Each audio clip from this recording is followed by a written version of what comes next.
अभ्यास। एक बार एक गांव था जिसका नाम था जबलपुर।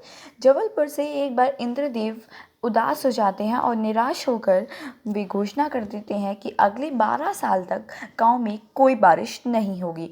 यह बात सुनकर सभी गांव वाले चिंतित हो जाते हैं और इंद्रदेव से विनती करते हैं कि बारिश कर दें, वरना उनके घर में अन्न खाने को ख़त्म हो जाएगा।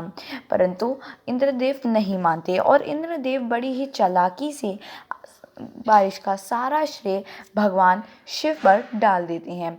कहते हैं कि जब तक भगवान शिव डमरू नहीं बजाएंगे, जब तक गांव में बारिश नहीं होगी। यह बात सुनकर सभी गांव वाले भगवान शिव के पास पहुंच जाते हैं, परंतु भगवान शिव और इंद्रदेव पहले ही संधि कर चुके थे और इंद्रदेव शिव जी से यह विनती कर दी थी उन्होंने कि उनके विपक्ष में रहें।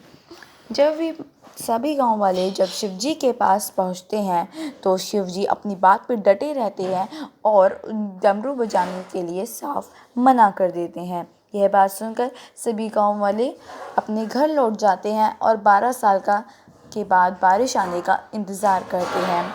परंतु एक किसान अपनी निरंतर रूप से हर रोज़ अपनी खेती बाड़ी में लगा रहता था।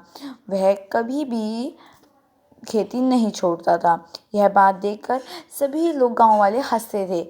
तो एक दिन एक गांव वाला उससे पूछता है कि भाई, तुम जानते हो कि 12 साल तक कोई बारिश नहीं होगी, फिर भी तुम क्यों खेती बाड़ी करते हो? तो वो कहता है, मैं खेती बाड़ी नहीं कर रहा हूँ, मैं अभ्यास कर रहा हूँ।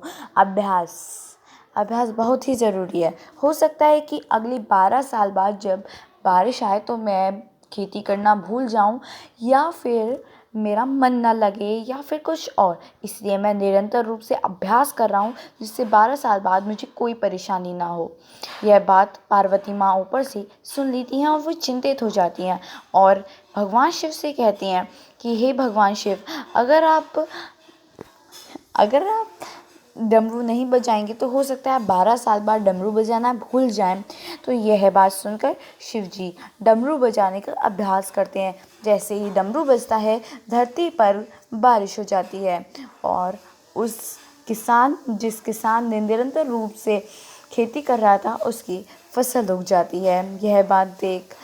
यह घटना देख सभी और गांव वाले बहुत पछतावा करते हैं और सोचते हैं, काश हमने भी खेती बाड़ी निरंतर रूप से की होती तो आज हमारी भी फसल उग गई होती।